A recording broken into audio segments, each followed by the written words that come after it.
poder aumentar la calidad de los trasplantes en los distintos centros de nuestro país. Muchas gracias por aceptar nuestra invitación, Daniel. Muchísimas gracias. ¿Me escuchan bien? Voy a meterme en una charla. ¿Me escuchan? Perfecto. ¿Y sí pueden ver la diapositiva? Se escucha muy bien. Queríamos pedir, por favor, que dejen en silencio, por favor, sus micrófonos para poder escuchar la charla de Daniel.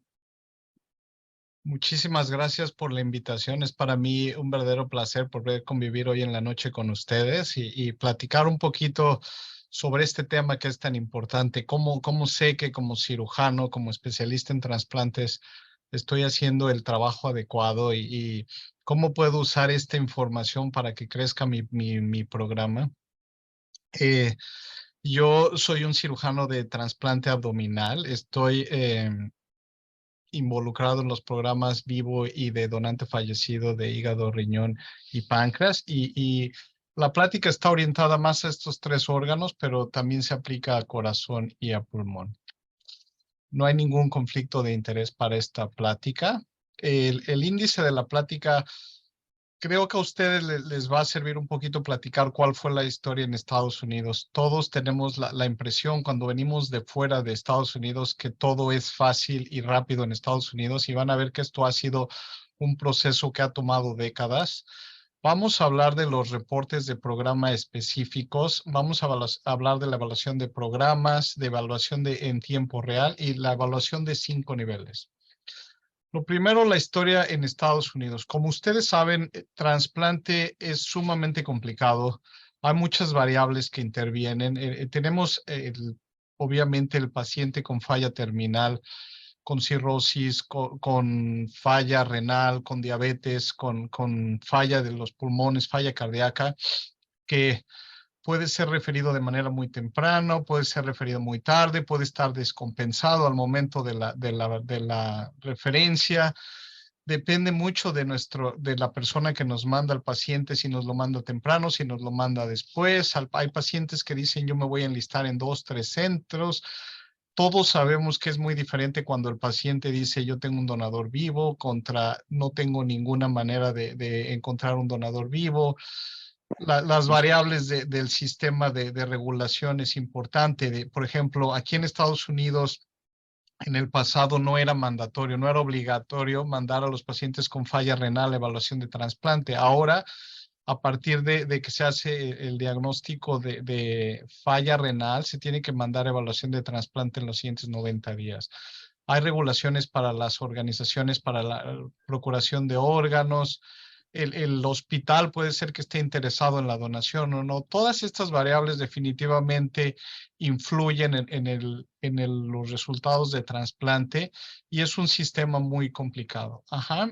En Estados Unidos es un contrato federal. El Congreso de Estados Unidos en los 80s le dijo al NIH que necesitaba controlar esto y en base al Departamento de Salud y Servicios Humanos aquí en Estados Unidos le ordenó a lo que se llama HRSA, a la Administración de Servicios y Recursos de Salud, crear 2 organismos completamente independientes, pero que hablan uno con el otro. El primero es UNOS, seguramente han escuchado muchas veces UNOS, que se encarga de recolectar toda la información. Si yo hoy veo un paciente con falla renal, con cirrosis y lo enlisto, toda la información desde el momento en que lo enlisté hasta el momento que el paciente fallece va a estar capturada por UNOS.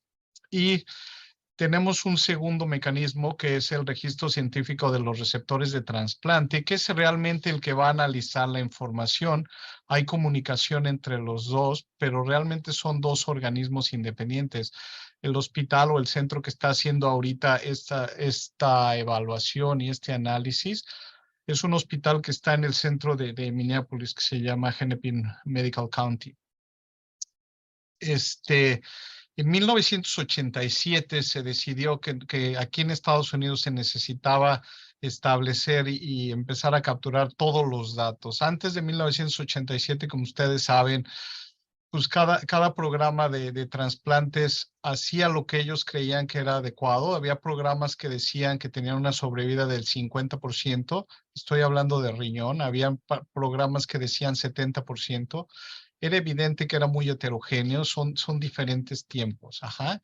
En 1992 se decidió que en base a esta información se iba a dar un primer reporte específico de resultados de cada órgano.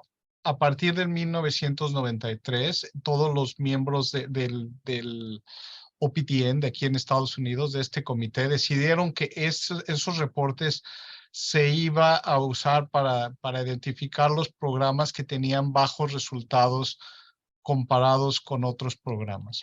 A partir de 1997 se dedicó que esto debía que se debería de publicar un método para identificar estos programas de bajo rendimiento y mandar unidades a evaluar estos programas. Si yo como cirujano tenía malos resultados y mis resultados no eran los que se esperaban, me iban a mandar a una persona, un equipo de Medicare o un equipo de unos a evaluar todos mi proceso de trasplantes. A partir del 1999 se decidió que esto debería de estar accesible a todos a través de Internet. En el 2006 se decidió que Medicare es el seguro social de aquí de Estados Unidos. Y para darles una idea, más o menos el 40-50% de los pacientes que se trasplantan de hígado aquí en Estados Unidos tienen Medicare. Entonces es algo muy, muy frecuente. Y digo de hígado, pero es muy similar a trasplante de otros órganos, más o menos 40-50%. Y se decidió que iban a empezar a regular las organizaciones que procuran órganos. En el 2007 se decidió que íbamos a empezar a regular los programas. Entonces, aquí pueden ver que es un proceso lento, que fue un proceso que duró 20 años. No significa que a ustedes, si ustedes deciden implementar algo así, van a tardarse 20 años, pero a donde voy es que esto es algo que no se establece de un día para otro. Es obligatorio en Estados Unidos. Si yo hago un trasplante, no importa el órgano, si es un trasplante de órgano sólido, tengo que documentar esta información. No hay nada en Estados Unidos que esté tan regulado como trasplantes. Hay otros programas como cirugía bariátrica, como cirugía cardíaca, que están muy regulados, pero trasplante realmente es lo que está más regulado en Estados Unidos. El registro científico de trasplantes es información pública. Cada vez que se establece uno de estos reportes, lo pueden ver pacientes. Esto es importante para los pacientes porque ellos deciden, yo me quiero atender en este hospital de Chicago o voy a ir a este hospital de Minnesota, voy a ir a Texas, voy a ir a Nueva York. Ellos deciden, ellos pueden comparar dónde se pueden trasplantar más rápido. Es importante para todos los médicos que estamos especializados en trasplante, y esto incluye obviamente las dos grandes ramas, la cirugía y el médico especialista. ¿Estoy haciendo bien mi trabajo como cirujano? ¿Le va bien a mis pacientes? ¿No le va bien a mis pacientes? ¿Estoy enlistando suficiente? ¿Cómo es mi manejo antes del trasplante? ¿Cómo es mi manejo después del trasplante?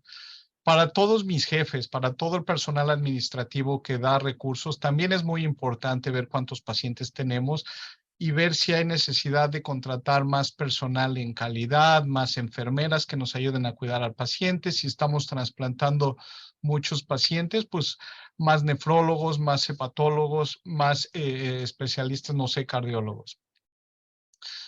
Esto no necesariamente es bueno y a la vez no necesariamente es tan bueno. Algo que ha pasado aquí en Estados Unidos es que las compañías de seguro lo usan para decirle al paciente dónde se pueden atender y decir, yo solo voy a cubrir tu trasplante en cierta institución y no voy a cubrir esto. Desde mi punto de vista, todos los pacientes tendrían que poderse trasplantar en cualquier centro de Estados Unidos.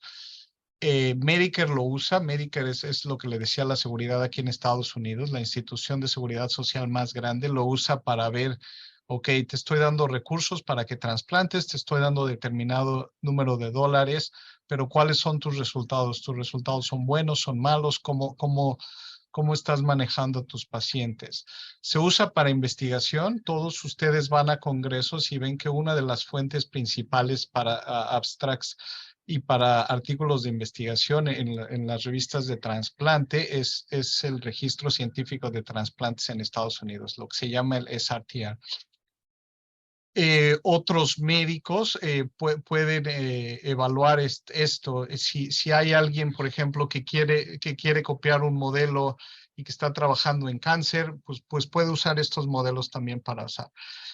Algo muy bueno de esta base de datos del SRTR de DERA es que está comunicado con otras bases de datos en Estados Unidos. Y voy a empezar, por ejemplo, con la base de datos de Medicare de Estados Unidos, que es muy grande, es una de las bases más grandes que nos puede decir diagnósticos, que nos puede decir procedimientos, que nos puede decir, puedes identificar un paciente. Es un poco complicado, pero puedes identificar, por ejemplo, un paciente que se diagnosticó cirrosis, cuánto tiempo se tardó en enlistarse, qué lugares enlistan más, cuánto tiempo se tardó en trasplantar y cuánto tiempo se tardó en ser evaluado. El registro de muertes en Estados Unidos es lo que se llama el Death File Master. Es bien importante. Es un registro en donde todas las personas que viven en Estados Unidos tenemos un número de identificación. Cuando una persona fallece, ese número se registra y de esta manera se sabe qué persona falleció. Esto es muy importante porque si yo como cirujano trasplanto a alguien, pero no lo sigo, el paciente deja de venir 2, 3 años, no vamos a saber si eso es porque el paciente no viene aquí, porque yo no lo quiero reportar, porque el paciente no quiere venir a esta institución. Sin embargo, si tenemos este registro, aunque el paciente no venga aquí a Chicago, podemos saber si falleció, cuánto tiempo falleció después del trasplante. Esto es bien importante. También es bien importante para los pacientes que se enlistan y que no se trasplantan por alguna razón. Es raro, pero yo como cirujano puedo manipular un poco podía manipular un poco mi lista y decir, yo no quiero trasplantar pacientes muy graves porque les va mal. Y entonces los desenlistaba y nadie me decía nada, pero a través de este registro, esos pacientes que se desenlistan, por ejemplo, si yo hoy veo un paciente muy grave y lo desenlisto, soy responsable de lo que le va a pasar a ese paciente un año después. Entonces, si ese paciente fallece, ese paciente va a contar como un paciente que murió en la lista de espera. Registro de pagos de medicamentos es muy importante para saber inmunosupresión. Como ustedes saben, la tercera parte de pacientes que se trasplantan, por ejemplo, de hígado, tienen cáncer. Hay trasplantes, hay gente que está empezando a decir que se debe de hacer más trasplante de pulmón para gente que tiene cáncer, metástasis colorectales. Entonces es muy importante tener la comunicación con otros. Y otras bases de datos, por ejemplo, hay bases de falla renal, hay fallas de fibrosis quística que se comunican y que podemos hacer esto. Ajá. Este registro científico de trasplantes nos va a dar 3 principales reportes. El primero es el reporte específico de cada programa de trasplante.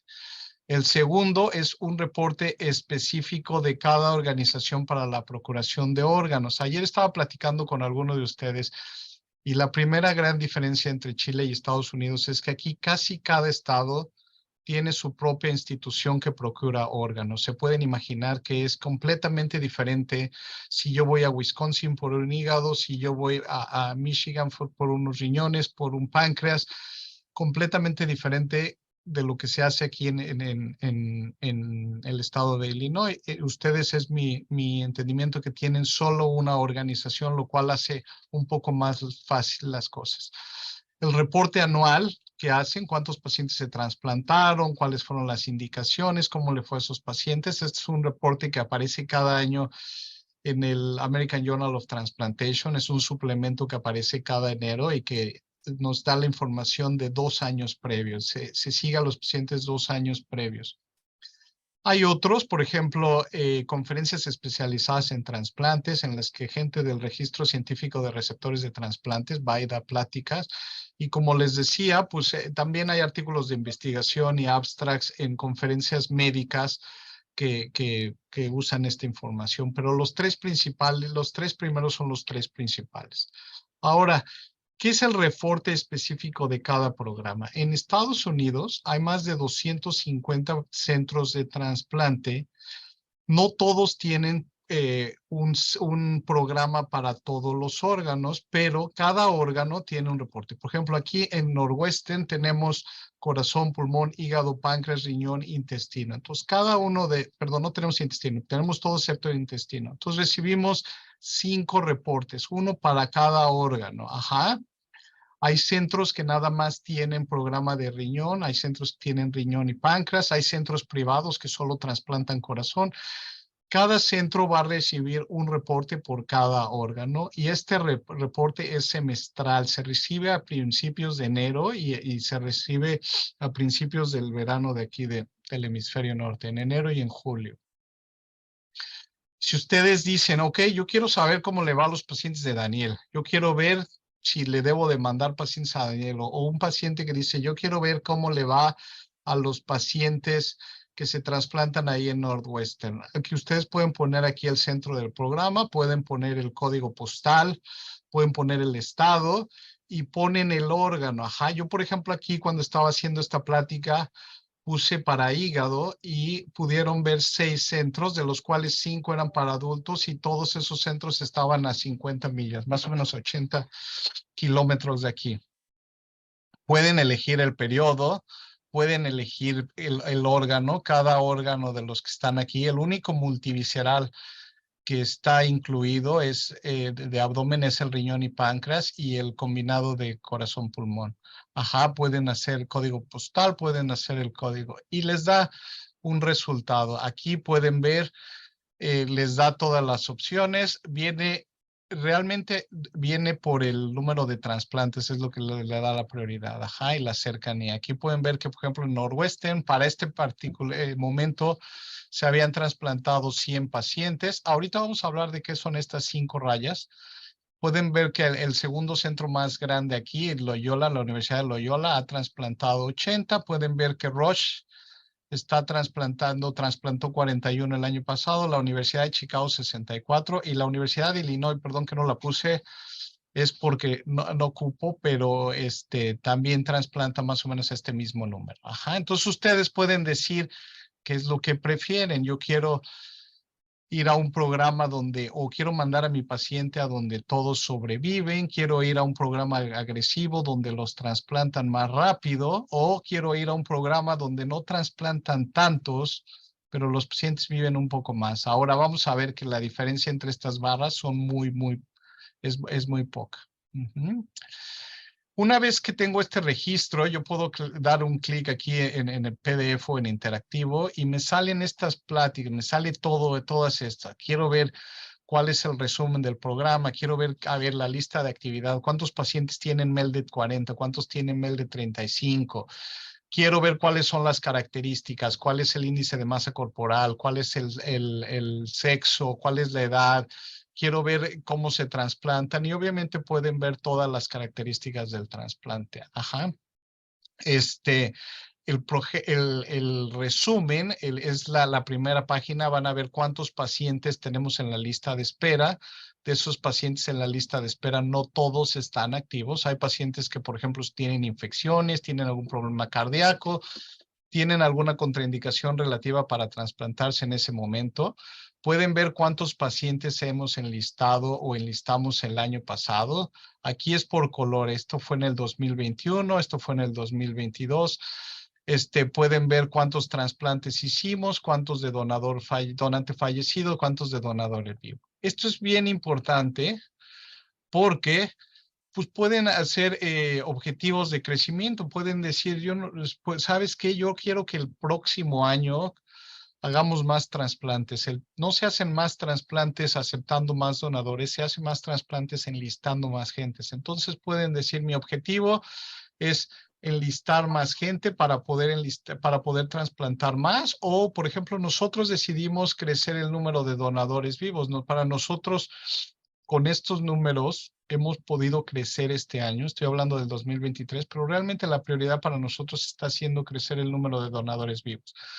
Pueden ver qué se espera de mis pacientes. En base a esas características va a haber un riesgo ajustado o unos coeficientes ajustados, y pueden decir, en base a las características de tus pacientes, nosotros esperamos que se trasplanten 75, estas son tasas, por cada 100 años paciente. Este es el promedio en Estados Unidos, esto es nuestro promedio, esto es algo que aquí en Chicago, en Northwestern, trasplantamos un poco más de lo que se espera. Pueden ver cuál es la mortalidad en mi lista de espera. Esto es bien importante porque pueden ver cuántos pacientes estamos siguiendo después de trasplante. Ok, estás trasplantando 200 pacientes al año, necesito más hepatólogos, necesito más nefrólogos. Se están muriendo muchos pacientes antes de trasplantar, necesito invertir en mi terapia, unidad de cuidados intensivos. ¿Cuál es tu tasa de pacientes trasplantados? Lo que a mí me van a dar estos números es que me van a decir qué es lo que se espera y cuánto estoy trasplantando. Me va a dar un coeficiente y me va a dar con un intervalo de, un confidence interval del 95%. Intervalo de confianza del 95% y me va a ver y van a ver aquí que yo estoy justo donde se espera. Ajá. Esto es, entonces, puedo ver qué es lo que estoy haciendo y qué es lo que esperan de mí. Ahora, esto también me pueden decir cómo estamos comparados con otros hospitales de aquí, de la misma región, del medio oeste de Estados Unidos, cómo nos comparamos con otros pacientes de la misma, que reciben órganos de la misma organización que de procuro de órganos, y cómo nos comparamos con Estados Unidos. Una de las cosas que nosotros decimos en el programa de hígado es que somos agresivos, tendemos a trasplantar. Si alguien se enlista, es relativamente raro que fallezca en la lista. Ahora, ¿qué pasa después de que enlisté al paciente? También podemos ver esta información. En base a las características del paciente, se esperaba que el 7% de mis pacientes fallecieran. Bueno, en este periodo falleció el 5.8%. Me va a dar el mismo cociente de riesgo con el intervalo de confianza y me va a decir si es significativo o no es significativo. Y pueden decir, le voy a mandar pacientes, no le voy a mandar pacientes, si son médicos, o pueden decir, yo voy a ir como paciente a este lugar. Esto es un poco más elevado para pacientes, pero sirve para los programas de trasplante y para los médicos que te quieren referir pacientes. Ajá. Esto es muy importante para mí como cirujano. ¿Cómo estoy aceptando órganos? Esto, por ejemplo, para mí fue una sorpresa porque yo siempre creía que éramos de los centros más agresivos y trasplantamos mucho con hepatitis C, pero pueden ver que para este periodo en particular solo aceptamos 3. Estábamos esperados a hacer 4.5, pero comparado con otros hospitales, trasplantamos menos. Ajá, esto es importante porque para ustedes como cirujanos o como médicos que refieren pacientes, estoy hablando de puro hígado, pero pueden ver cualquier órgano, van a ver lo mismo para riñón, van a ver lo mismo para páncreas. Hígados, aquí se llaman hígados difíciles de trasplantar, que más de 50 personas dijeron que no. Ajá, nosotros, por ejemplo, recibimos 1,600 ofertas, de esas trasplantamos 17. El ejemplo perfecto aquí es un hígado graso de 30% en un paciente joven, que mucha gente dijo que no. Bueno, nosotros lo tomamos.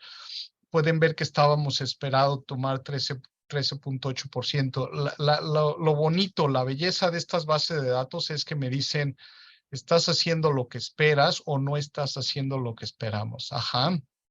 Pueden ver la relación, el cociente, y pues hay muchas ofertas. Nosotros, por ejemplo, trasplantamos varios DCDs, estamos donadores después de muerte cardíaca, 1.22, es más alto comparado con la región, con la misma organización de procuración de órganos y con Estados Unidos.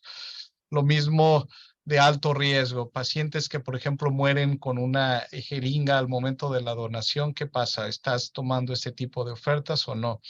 Entonces, esto es importante porque como cirujano dices, ¿realmente soy un cirujano que soy agresivo sin comprometer mis resultados o no? Y algunas personas prefieren las gráficas. Esto es, que pueden ver que, por ejemplo, en general, para la oferta de órganos, estamos en el promedio. somos un poco más agresivos en el riesgo infeccioso, como las agujas que les decía.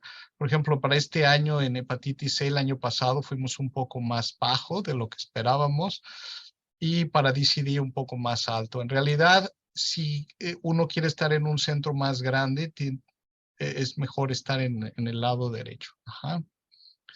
Ok, pero ¿cuáles son mis resultados? Ya listaste, ya escogiste órganos, pero ahora ¿cómo sé que tus resultados son buenos?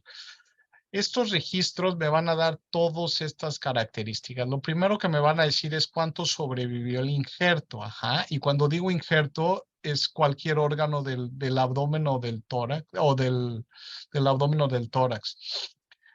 Vamos a tener cuál es el cociente de riesgo, cuál es el hazard ratio de falla a los 30 días y a los 90 días. Esto es bien importante porque casi todos los cirujanos vamos a estar de acuerdo que cuando hay complicaciones quirúrgicas graves, los pacientes van a fallecer dentro de los días 30, 90. Si yo hago un trasplante de hígado y el paciente, por ejemplo, desarrolló una fuga biliar muy importante, pues se va a ver los primeros 30 a 90 días. Si hice un trasplante de páncreas, este va a ser el momento en el que el paciente va a hacer trombosis del injerto, lo mismo con trombosis de la arteria renal, trombosis venosas, es más frecuente. Entonces es muy importante saber lo que pasa los primeros 30, 90 días. Esto refleja un poco más complicaciones cardíacas. Y ya después es el manejo médico. Vamos a estar todos de acuerdo que esto es más prevención de enfermedad cardiovascular, prevención de diabetes, prevención de cáncer, manejo médico, inmunosupresión adecuada. Esto se aplica para donante vivo y donante fallecido. Por ejemplo, si yo hago un trasplante de riñón hoy y el riñón pues, se ve bien, ¿cuál es el riesgo en Northwestern? Estoy poniendo pura información de Northwestern, pero en realidad lo pueden aplicar a cualquier programa de Estados Unidos. Ajá. ¿Cuál es el riesgo de que este riñón falle los primeros 30 días? Nuestro riesgo es la mitad de lo que está esperado. Esto es bueno. Normalmente, mientras menos de 1 va a ser bueno. Mientras más bajo significa que tus complicaciones son más bajas. Pero también te da esta gráfica combinada en la que te va a decir cuántos trasplantes haces al año. Va a decirte el volumen de trasplantes. Ajá. Si quieres ser un centro grande de trasplantes, pues quieres estar a la derecha. Ajá. Mientras más a la derecha estés, significa que más número de trasplantes realizaste en este año. Es 2 años y medio. Aquí, por ejemplo, trasplantamos 350 riñones. Este es el análisis de los 30 primeros días. 350 riñones de donador fallecido entre estos 2 años y medio. Ajá. Y podemos ver que el riesgo de falla del injerto es menor de lo que estaba esperado. Mientras más alto significa que tienes más fallas. Mientras más bajo significa que a tus pacientes les va bien.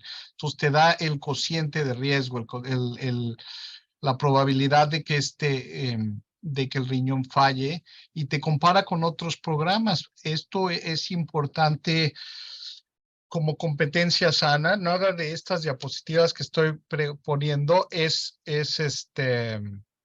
para criticar o para apoyar otros programas, es siendo objetivo. Si yo empiezo una tecnología nueva, por ejemplo, la perfusión de hígados, si quiero empezar perfusión oxigenada de riñón, ¿qué pasa comparado con otros programas? Ajá. Esto es, por ejemplo, una falla de un riñón. Ahora, ¿qué pasa con la sobrevida del paciente? Bueno, vamos a hacer lo mismo. Vamos a tener un cociente de riesgo a los 30, 90 días. Al año y a los 3 años vamos a estar de acuerdo que para la mortalidad del paciente los primeros 90 días casi siempre está asociada a infección o a falla del injerto. Y después es manejo médico, igual es donador vivo o fallecido. Este es un ejemplo, el último trasplante que nosotros hicimos de donador vivo. Pueden ver aquí la anastomosis, es un hígado derecho, la anastomosis de la aorta, la arteria hepática. Tuvimos que hacer un injerto venoso para una vena grande. Bueno, ¿cuál es la probabilidad de que este paciente va a vivir aquí? Lo primero que vemos es el volumen. Ajá, aquí vimos 19, estamos más o menos a la mitad de volumen de los centros en Estados Unidos. Estos 2 centros son los centros que más más aquí en Estados Unidos, pero también tenemos que ver cuál es la probabilidad de que este injerto falle. Ajá. Recuerden lo que les dije, quieren estar abajo de 1, significa que hay menos posibilidad de que falle. Mientras más bajo, está mejor. Hay pacientes, no pacientes, pero pero personas que refieren pacientes que dicen, yo quiero referir a mi paciente a un programa donde va a operar, le va a ir bien, van a trasplantar más y no van a tener complicaciones contra este programa. O yo voy a este programa contra este programa. Esto es muy importante. Te compara con otros programas. La belleza de esto es que no está identificado. Todo mundo que hace trasplante de hígado sabe quiénes son estos dos programas, pero si ustedes me dicen qué programa trasplantó uno y le fue bien y qué programa trasplantó uno y le fue mal, no lo sé. Tendría que revisar todos estos reportes. Esto es una comparación general, una comparación sana. Esto está disponible para todos los órganos, está disponible para el hígado, para el corazón, para el riñón, para el páncreas, para el pulmón, para el intestino, no les puse, donador vivo, donador cadavérico. Ajá. Ahora, ya tenemos el reporte. ¿Qué pasa con el reporte? ¿Cómo me evalúan a mí? ¿Cómo sé yo que Daniel o el programa donde trabaja Daniel le va bien o le va mal a los pacientes? Y la segunda institución que les decía que estableció el programa, establece ciertas metas, ajá, y que en base a esto me van a decir, me evalúan en 4 puntos. Lo primero, esto acaba de cambiar en Estados Unidos, como pueden ver, las fechas son diferentes, pero esto es como nos van a evaluar los programas. Lo primero es, vamos a empezar aquí. ¿Cómo sobrevive el injerto los primeros 90 días? Si tengo un cociente de riesgo de falla de más del 75%, esto significa que si más del 75% de falla de lo esperado en mi programa de pacientes que pierden su injerto los primeros 90 días, eso va a alertar a UNOS y a Medicare. Dentro de estos pacientes que viven 90 días, vamos a pasar a los pacientes que viven, esto es condicional, pacientes que vivieron 90 días, más de 90 días, ¿cómo les va el primer año? Y va a ser lo mismo, si el porcentaje de muerte, si el cociente de riesgo es más de 1.75, eso es malo, eso significa que mis pacientes los trasplanto, pero no los estoy manejando de manera adecuada.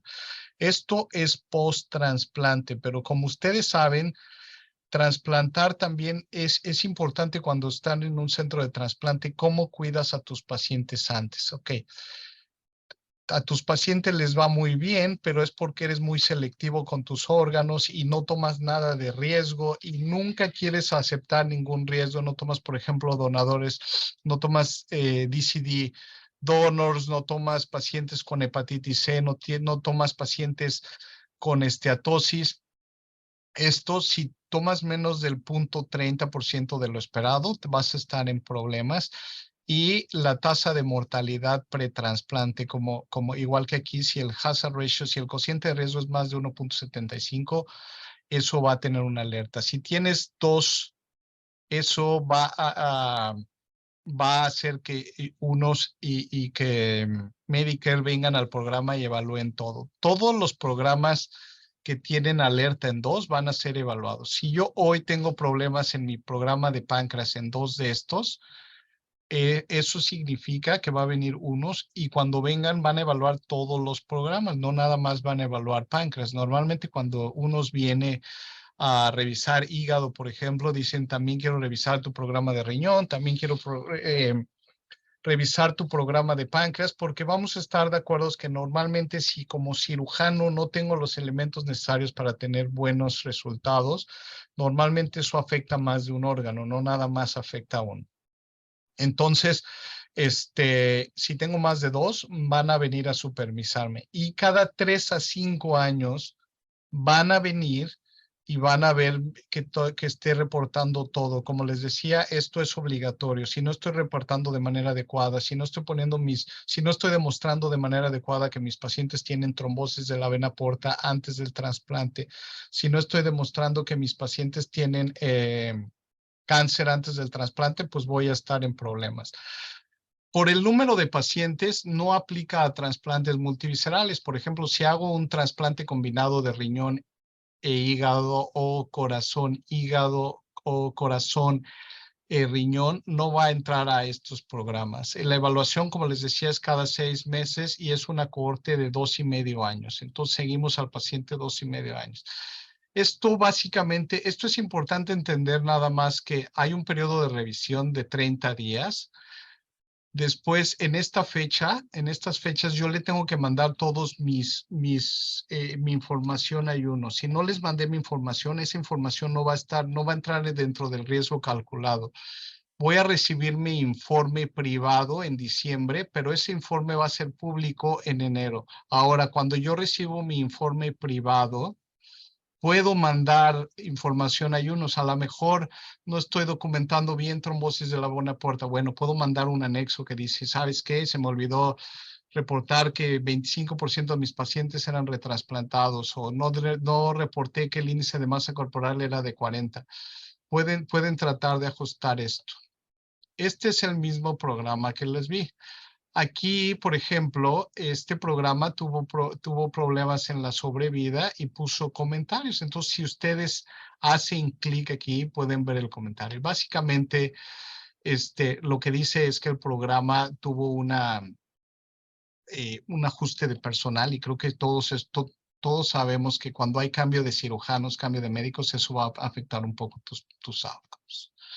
Ahora, a mí me dan mis reportes cada 6 meses, pero si hago un trasplante hoy, me va a llegar mi reporte en 2 años y medio. Si yo trasplanto un hígado, no me voy a acordar en el 2025 de todas las características. Entonces, ¿cómo le puedo hacer para evaluar en tiempo real? ¿Cuáles son las desventajas relativas de los programas específicos? El tiempo. Nosotros necesitamos por lo menos 1 año de seguimiento para decir que ya se cerró. Sí, por estas variantes que les decía. Hay varios centros que han desarrollado sus propios programas para poder, ahorita estos ya se aplican en varios, pero por ejemplo, la suma acumulada fue desarrollada en Kansas City y en Barnes University en San Luis. En Northwestern la aplicamos. Tenemos el RAPID, que significa análisis en tiempo real y panel de procesos de mejoría, Real Time Analysis and Process Improvement Dashboard. Ahorita les voy a explicar qué es.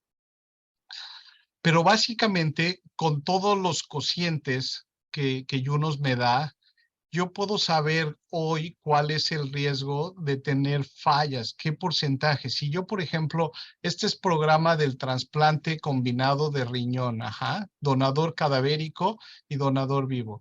Si yo, por ejemplo, sé que en este periodo tengo 561 pacientes, y he visto que 8 pacientes se me han muerto y sé el riesgo ajustado de 13.8, puedo calcular mi cociente de riesgo y puedo saber si eso me va a hacer alerta o no.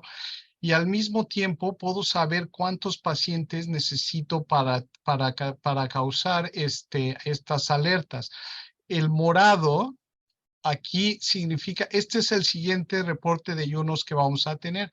Aquí yo ya sé que como he tenido 9 pacientes que perdieron su injerto, pero que esperaba 17 y entonces que el riesgo fue de 0.58, sé que no estoy en problemas. No tengo que esperar hasta el siguiente reporte, no tengo que esperar hasta enero para saber. Pero también puedo saber qué va a pasar en los siguientes cortes. Siempre vamos a tener una fecha en la que sabemos que estos pacientes que se trasplantaron aquí se va a cerrar. Yo sé que, por ejemplo, estos pacientes van a entrar en esta corte. También sé que para cada periodo, ¿cuándo va a cerrar? Entonces voy a saber que todos los pacientes que se trasplantaron aquí y que fallecen en estas, me van a contar para todos estos reportes. Puedo saber en tiempo real, cada vez que hay un paciente que fallece, se puede modificar esto y puedo saber este ratio y puedo saber si estoy más de 1.75 o no. Si veo que tengo varios pacientes falleciendo, pues puedo empezar mi programa. Si tengo 2 o 3 pacientes que fallecen en el programa de riñón o en el programa de hígado, pues voy a ver un cambio aquí y voy a decir, tenemos que revisar el programa de riñón. Esto es algo que es relativamente fácil de hacer porque solo tienes que saber el coeficiente de cada variable. Por ejemplo, si el paciente tiene diabetes y se va a trasplantar de riñón, me aumenta el riesgo 0.001. Eso se puede hacer con modelos matemáticos que son relativamente fáciles de aplicar y hay gente que nos ayuda a correr estos reportes. Estos reportes se corren cada mes y cada vez revisamos qué está pasando con el programa. Y una manera relativamente fácil es recordar todos estos pacientes. Aquí hay el riesgo de tener problemas es más bajo porque no hemos terminado de trasplantar. Aquí, por ejemplo, hasta el 31 de diciembre del 2025, todos los pacientes que trasplantemos van a entrar a esta corte. Entonces, este número va a aumentar mucho. Entonces, este número va a ir aumentando. En base a esto, voy a ver tiempo real. Ajá, este es muy importante. Casi todas las personas que regulan el programa sabemos cuántos nos faltan para enlistar. La segunda, que es muy importante y que creo que a mí me gusta un poco más, es lo que se llama CURSUM. La supervivencia, por ejemplo, nosotros tenemos acceso a los dos. Si yo quiero ver la supervivencia aún antes del donante fallecido, tengo este recurso que también está en el SRTR de ERA, en el que puedo ver qué está pasando en un mes, 3 meses, 6 meses, cuál es el programa, es hígado. Puedo poner el periodo, puedo poner octubre del 2020 al 2021. Y cada vez que fallece un paciente que se trasplantó, va a ser un evento hacia arriba. Una línea hacia arriba significa que antes que falleció. Entonces, eso significa que en este periodo de 2 años y medio tuvimos 4 pacientes que fallecieron. Ajá. Ahora, mientras no pasemos de esta línea, no vamos a tener riesgo relativo. Cuando tienes varios pacientes, lo que le decimos aquí en inglés, perdón, se me fue la palabra clúster, racimos, que tienes varios eventos que sube, es cuando tu programa está en problemas. Todos los que trasplantamos sabemos que no importa tu técnica, no importa el tipo de donador, vas a perder pacientes y vas a perder injertos, pero lo que quieres ver es que tengas el evento y baje. Por ejemplo, es un evento de corazón en el que vamos a ver lo observado contra lo esperado. Acuérdense que más de 1.75 es lo que hace que el programa esté en espera. Entonces, si aumenta más de aquí, una línea aquí, el programa de corazón está en problemas. Aquí pueden ver que todos los pacientes que se han trasplantado les fue relativamente bien, tuvieron un evento, pero luego bajó. Esto es normal. Lo que no queremos ver es varios picos hacia arriba. Y esto es muy fácil de ver. Cuando te presentan esta gráfica y ves que está aumentando, pues sabes que tu programa está trasplantando y que no tienes eventos. Esto también se puede aplicar para donador vivo, para donante fallecido, para todos los órganos que les dije. Ajá, aquí es lo mismo, tuvieron un evento y es... Ahora, ya casi terminamos. ¿Qué hacemos aquí en Northwestern cuando tenemos una falla? Hacemos una sesión cada 2 a 4 semanas que se llama Evaluación de Calidad y Proyectos de Mejoría, QAPI, Quality Assessment and Process Improvement, perdón, en el que revisamos, esta es toda la información del paciente. Por ejemplo, aquí puse lo de hígado, pero si es riñón, pues va el número de años de diálisis, el nefrólogo, todas las características, toda la evaluación. Si el paciente estuvo en protocolo de inmunosupresión, ¿cuál protocolo? Todas las comorbilidades. Revisamos toda la información del donador, hacemos todas las características, quién fue el cirujano que procuró, quién fue el hepatólogo, si el paciente estaba trasplantado antes o no. Y entre todos, médicos y cirujanos, decidimos cuál fue el error. A lo mejor en este paciente Daniel no le dio la inmunosupresión adecuada y perdió el injerto, o dio demasiado y tuvo una infección oportunista, tuvo trombosis intracardíaca al momento que estaba teniendo un trasplante de hígado. Entonces aquí se pone la causa y se hacen grupos para ver si hay alguna tendencia. A lo mejor es normal que un paciente fallezca, por ejemplo, porque a uno le dio un infarto, otro porque tuvo rechazo, otro porque tuvo infección, pero lo que no quieres ver es que haya patrones de repetición, que haya pacientes que tengan varios infartos. Eso significa que tu programa de evaluación cardiovascular no es ideal. varias infecciones, significa que estás estás inmunosuprimiendo demasiado a tus pacientes. Varios pacientes muriendo en quirófano no es bueno. Entonces aquí puedes ver y puedes saber cómo solucionarlo. Ajá. Casi la última diapositiva. Esto es muy complicado para pacientes. Entonces, algo que ha hecho unos y el Sarti Ardera es que también hicieron estas gráficas de 5 en el que te dicen qué tan bueno o malo es un programa de 1 a 5 y cada una de las características te dice qué significa. Por ejemplo, sobrevida. Esto es el hígado. Sobrevida, 20% en lista de espera contra 7.5%. Ahora, la más difícil de todo es la sobrevida a 1 año. Aquí van a ver que realmente la diferencia entre ser un programa 3, 4, 5 es 1 o 2 pacientes. Nosotros aquí hacemos en Northwestern más o menos de 100 a 120 trasplantes al año. Entonces, para hacerlo fácil, si se me muere un paciente más, esto va a afectar. Entonces, esto es demasiado relativo y se puede usar desgraciadamente para manipular, porque no todos los pacientes van a entender que realmente 1% pues no es mucho. Ahora, hay otros donde sí es muy importante. La probabilidad de que te trasplanten en un programa, 25%, si es 1 contra 162. Entonces, cuando les puse lo primero en Northwestern, en lo de hígado, nos está comparando con otros programas y te dice, aquí en Chicago realmente todos somos muy agresivos. Perdón, todos tenemos buen manejo médico y todos tenemos la misma sobrevida en la lista.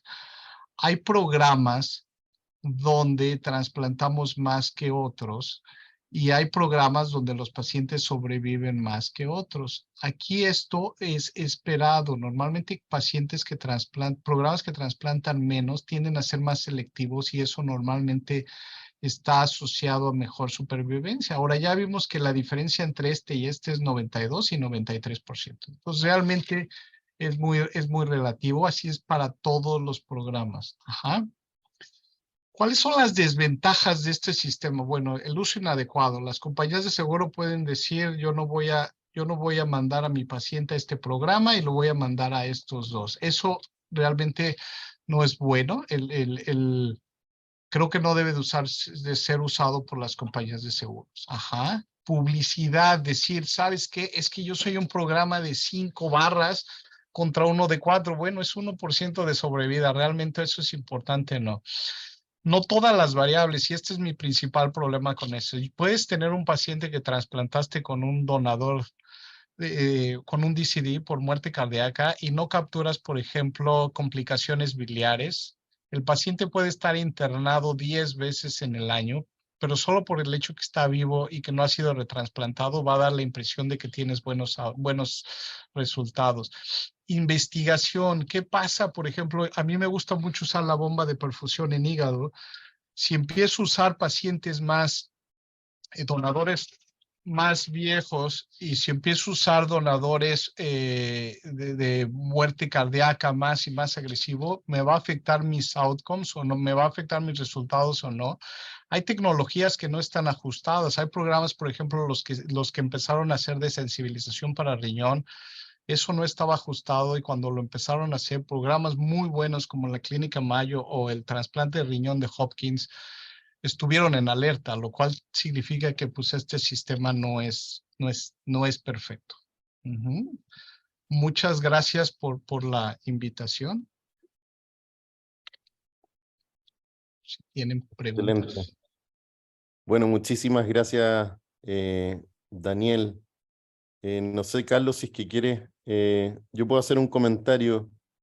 Primero agradecer, porque la verdad, nosotros en Chile tenemos programas de trasplantes que ya llevan muchos más de 30 años, algunos de riñón más de 50 años, y la verdad es que ya pasamos la etapa de tener programas amateur a programas que realmente tienen excelentes resultados, y nos falta esta parte, a mi juicio, de poder hacer un buen registro científico de resultados para poder tener parámetros para poder seguir mejorando la calidad de cada uno de los programas y poder tener evaluaciones propias y como país y poder hacer también investigación de manera un poquito más eficiente.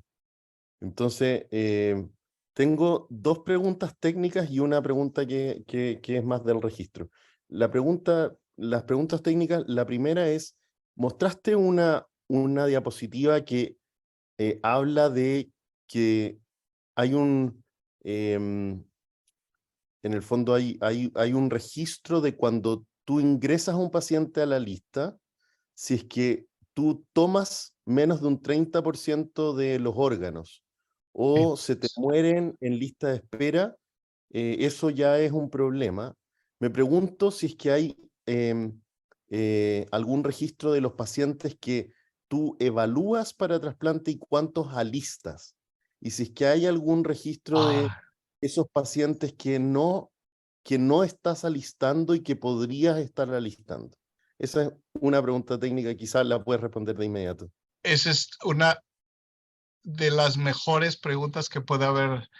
Y eso es algo que falla este sistema. Yo puedo ser sumamente selectivo y decir no voy a trasplantar ningún paciente que tenga índice de masa corporal de más del 30%. Le digo a mis enfermeras, no me enlistes a nadie que tenga más del 30%. Como todos ustedes saben, van a decir, pues tus resultados van a ser perfectos. Escogí una variable, pero realmente podemos escoger todos. Y nadie me va a decir nada. Esa es una de las grandes fallas de este sistema y esa es una de las grandes fallas del sistema de trasplantes de aquí de Estados Unidos. Una vez que el paciente se enlista, el servicio es muy bueno. Como todos ustedes saben, 91 contra 93% es bien relativo. En realidad lo que debemos de comparar es qué pasa si tienes un MEL de 40 y no te trasplantan contra 91%, ¿no? Aún en el peor de los programas que vas a tener una sobrevida del 91%.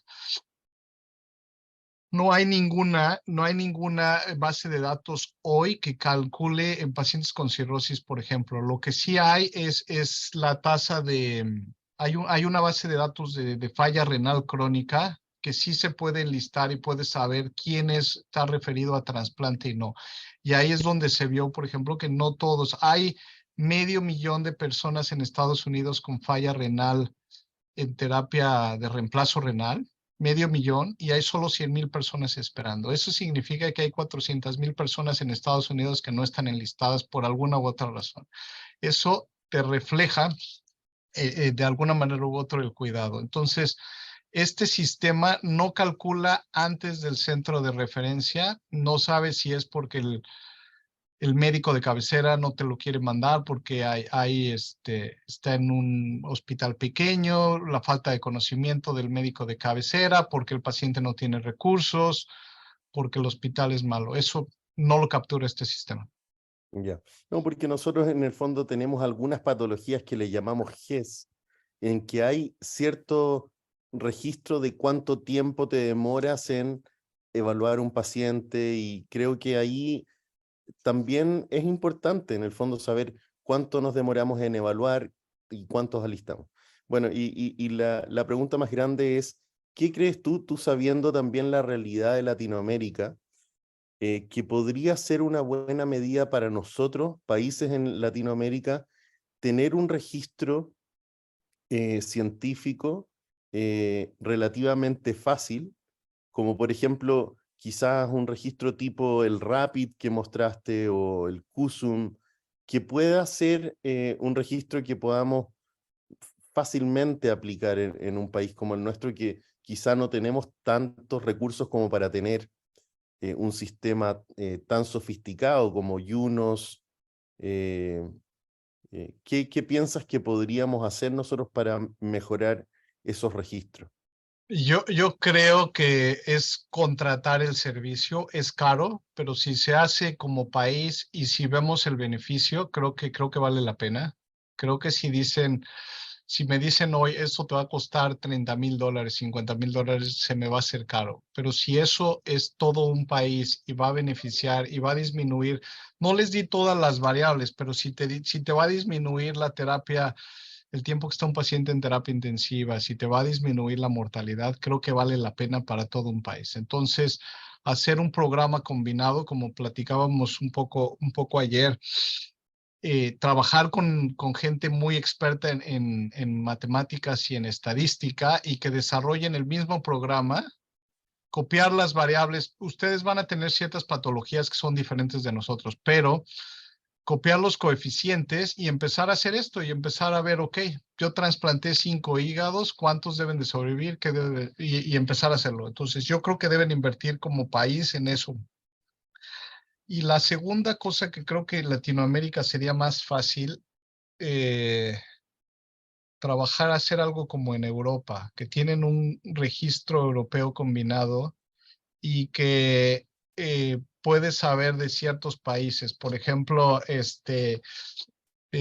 los países europeos tienen el Eurotransplant. Creo que ustedes podrían de alguna manera tratar de hacer un registro con los hospitales grandes de Argentina, de Brasil, de Uruguay. Como todos sabemos, hay centros sumamente buenos en Latinoamérica de trasplante y creo que esa también podría ser una buena opción. Crecer académicamente, pero crecer también como una fuerza que diga, aquí viene no sé, el registro sudamericano de trasplantes. Creo que eso también podría ser algo que podrían compartir, agarrar los 10, 20 hospitales más grandes de Latinoamérica y decir, vamos a hacer esto. Hay centros en México que estoy seguro que les encantaría participar con ustedes, hacer algo similar. Creo que todo mundo en Latinoamérica quiere lo mismo. Excelente idea. Carlos, no sé si Sí. tienes alguna pregunta. Voy a decir una pregunta al público. Celeste Fulgeri pregunta, ¿qué intervenciones se realizan en los centros con malos resultados, además de la evaluación del centro? Es raro. Yo cuando empecé pensaba que cerraban el centro de trasplantes. Es raro que se cierre un programa de trasplantes, porque debemos de pensar cuáles son las consecuencias. Por ejemplo, si hoy en Chicago yo no hago bien mi trabajo, mucha gente va a sufrir eso. Entonces, esto realmente no es punitivo, no es de que se vaya a sancionar. Esta es la mejor manera de ir con tus administradores y decir, mira, trasplanto a 10 pacientes y los pacientes fallecieron en terapia intensiva el día 40 a 50. Necesito un terapista, necesito alguien que sepa manejar los pacientes de trasplante. Enfermeras coordinadoras, decir, ¿sabes qué? El problema no es el trasplante, el problema es quién está revisando los laboratorios, quién está ajustando la inmunosupresión. Esto es sumamente valioso cuando vas con los administradores de hospitales, porque si les enseñas pues la evidencia que te dice qué pasa con tus pacientes, creo que lo puedes usar para crecer. Nosotros lo usamos, en mi trabajo previo era un hospital pequeño en un, ¿cómo se llama? En Arkansas, era un hospital del estado que no tenía tantos recursos, pero cuando corríamos los reportes y les enseñábamos que a los pacientes les iba bien una vez que los enlistábamos y los trasplantaban, pero que había carencias, empezaron a invertir y el programa creció mucho. Entonces creo que eso es lo principal. Usar esto no para decir no sabes trasplantar o no eres buen cirujano, es para decir cómo le hago si mi paciente vive 91%, cómo le hago para que en 3 años sea 95%. Perfecto. Yo creí entender que hay pacientes en Estados Unidos que se enlistan en más de un centro, ¿no es cierto? Entonces, ¿cómo esta repetición de datos no afecta a la matriz de datos total? No, porque todos los pacientes tienen un número de registro social. Entonces, si lo enlistamos aquí y si lo enlistan, por ejemplo, en Texas, va a tener el mismo número, va a tener los mismos laboratorios, porque todo está a través del mismo número. Entonces, si se trasplanta aquí o si se trasplanta en Texas, el resultado de ese paciente va a estar capturado a través del número de identidad social. Pero, por ejemplo, ese mismo paciente fallece en la lista de espera, ¿afecta a, a las 3 listas de espera? Sí, afecta a los 2 programas, porque en realidad, pues eso refleja que ni el hepatólogo de aquí, ni el hepatólogo del otro programa supo manejar al paciente, ¿no? Claro. Ahora, estos son pacientes muy difíciles. Nunca vas a tener una sobrevida de 100% en tus listas de espera. Como puedes ver, como pudieron ver, es 5 o 6% lo esperado, ¿no? Mientras uno no pase del 20%, creo que todos vamos a perder pacientes esperando pulmones, esperando corazón, esperando hígados.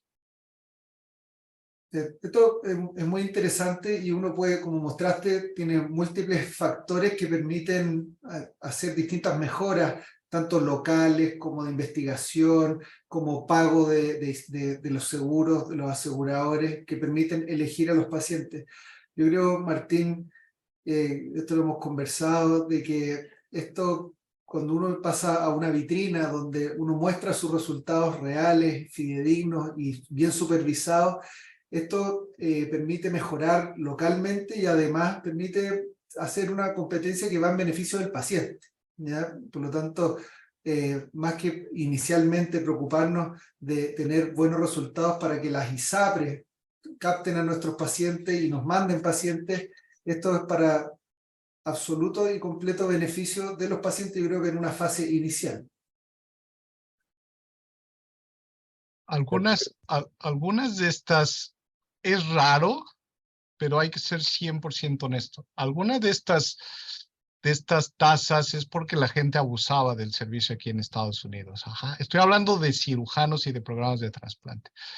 El ejemplo perfecto es, ustedes saben que yo puedo escoger donadores de 20 años, 20 a 25 años y dar de baja todo lo demás.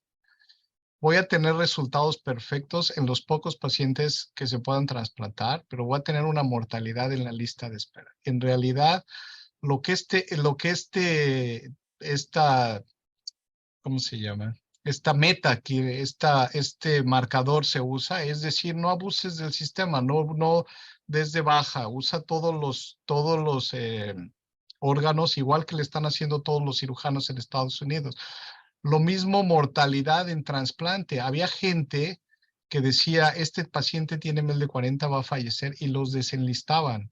Entonces, yo podría tener una lista de 100, desenlistar 20 pacientes y creer que no iba a pasar nada porque los desenlisté. Por eso se decidió que el paciente se seguía a partir de 1 año. Entonces, si yo desenlisto hoy un paciente, de todas maneras soy responsable de ese paciente por 1 año. Esto es, pues, para tratar de ayudar al paciente, no tratar de ayudar al sistema, ¿no? Pues el objetivo de estas metas. Obviamente nada va a ser perfecto, pero creo que en principio es una buena base. Y lo bueno para ustedes es que pues no tienen que empezar de cero, ¿no? Pueden decidir qué es lo bueno, qué es lo malo. No todo aplica para ustedes. Si ustedes nada más tienen un OPO, una organización, realmente no se tienen que estar preocupando porque haya competencia desleal, ¿no? En realidad no importa quién recibe el hígado, si nada más es una organización, pues todos los pacientes se van a mejorar. A lo mejor eso va a ser menos importante, va a ser más importante los resultados a largo plazo. Claramente es un sistema que ha estado muy bien pensado y que ha ido mejorando también. Se han dado cuenta de cosas para poder seguirlo mejorando. Yo creo que es muy importante lo que dice de que sea un sistema no punitivo, sino que un sistema para mejorar recursos, para mejorar resultados y pensarlo de esa manera. Si es que hay preguntas en el público, encantados de dar un par de minutos más es un tema realmente interesante, pueden levantar la mano. Una pregunta, Daniel, es, muchos de estos resultados están basados en el riesgo de los pacientes, en el fondo ajustados a riesgo. Y eso Sí. creo que ese método de evaluar resultados es importante porque pueden haber programas que toman pacientes más complejos y que por lo tanto tienen un resultado esperado y observado distinto a otro programa que tome pacientes con menor riesgo. Pero la pregunta es si es que en Estados Unidos existe un distinto financiamiento de pacientes que vengan con mayor complejidad en trasplante de órganos. No, desgraciadamente no. Y ese es un problema para ciertas cosas aquí en Estados Unidos. Muchos trasplantes es cuota fija, te dicen te vamos a dar este determinado número de dólares y tú haces lo que quieras con el trasplante. Si le quieres dar desensibilización antes del riñón, si quieres usar un DCD y el paciente va a necesitar diálisis porque tiene ¿cómo se llama? Porque el injerto no está funcionando de manera inmediata, tiene delay graft function, pues tú decides como programa. Normalmente son cuotas fijas y no se hace. Ahora, la gran ventaja o la manera en que se hace eso es centros grandes como Northwestern. Mientras más haces, desarrollas procesos más fáciles para manejar esos pacientes. Nosotros, por ejemplo, no yo, pero mi jefe, mi ex jefe, Mike Abecasis, que era un gurú en administración, desarrolló un sistema en el que daban de alta un día, 1 o 2 días después a los donadores vivos de riñón, daban de alta 2 días después un receptor de donador vivo de riñón. Eso es muy bueno porque te ayuda a compensar un poco todos estos pacientes de alto riesgo. Y cuando puedes establecer un sistema que te permite dar de alta un receptor de donador vivo a los 2 días, significa que tu programa va creciendo, ¿no? Es lo que han hecho grandes programas como la Clínica Ochsner cuando estaban haciendo muchos donadores con DCDs o San Francisco. Es como lo haces, empiezas a establecer tus sistemas que te ayudan a mejorar todo y así es como mejoras el costo. Pero el costo es lo mismo, la respuesta es la misma, el costo es lo mismo. Excelente. Yo pensé que existía me da la impresión que existía como un factor distinto cuando tienen IMC mayor a algo, o quizá eso es en honorarios, pero no sabían en el total No, del trasplante. la mayoría es una cuota fija. Eso también depende de tu administrador. Hay administradores que van a la compañía de seguros y le dicen, pues yo, si quieres que los trasplantemos aquí en Northwestern, te vamos a cobrar $60,000. Y hay compañías de seguros que dicen, pues si quieres ver a mis pacientes, te vamos a pagar $45,000. Normalmente, las compañías de seguros quieren pagar menos de lo que el costo es igual que en todos lados, eso no cambia en ningún lado. Y y no, sí hay ciertas cosas que se pueden ajustar al costo. Por ejemplo, si tienes un paciente que necesitó traqueostomía y que estuvo mucho tiempo en terapia, sí hay maneras en que puedes ajustar el costo, pero el costo del trasplante por sí mismo es lo mismo. El costo del órgano, el costo de la cirugía, el costo de la inmunosupresión, lo que te pagan es lo mismo. Súper. Una última pregunta, no sé si Celeste quiere hacer la pregunta en vivo.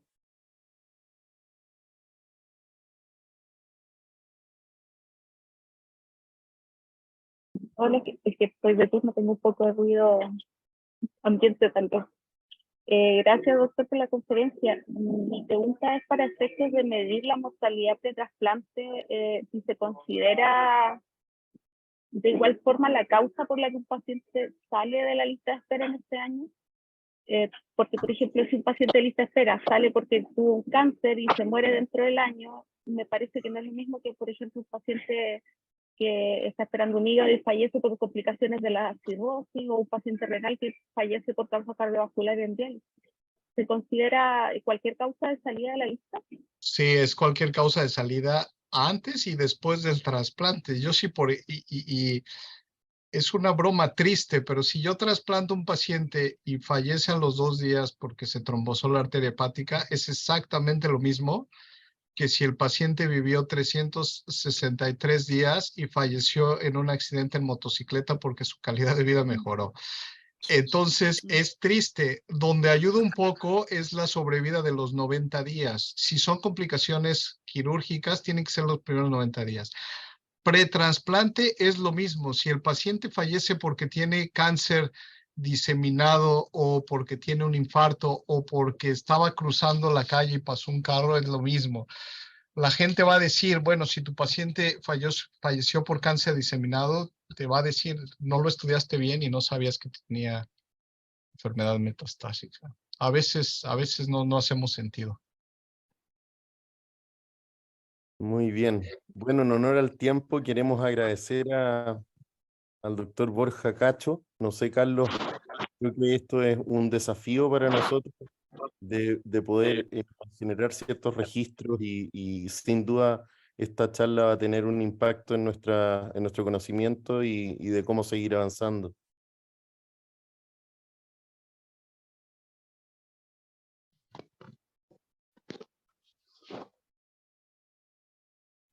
Creo que está en silencio. Tan silencio. Perdón, había hablado un montón. Quería agradecer a Daniel por su excelente charla, fue muy motivadora. Aquí quiero transmitir algunos mensajes que no tenemos que inventar la rueda ya se inventó y hay distintos países, distintos registros en Europa y en Estados Unidos que muestran los resultados, comparan los centros y hay un benchmark que es muy importante, por lo que insto a nuestras autoridades sanitarias, al ministerio, y en la subsecretaría, ¿no es cierto?, de que se dedique a poder medir los resultados y nosotros a mostrarlos con toda honestidad para así beneficiar a los pacientes, que ese es el objetivo, como mencioné previamente. Así que, Daniel, muchísimas gracias, muy buena tu presentación y yo creo que ya podemos cerrar ya esta jornada. Martín. De acuerdo. Muchísimas gracias a todos por asistir también. Gracias. Adiós. Muchísimas Chao. gracias. Muchas Muchas gracias. gracias. Gracias, chao, buenas noches. Buenas noches. Gracias, buenas noches.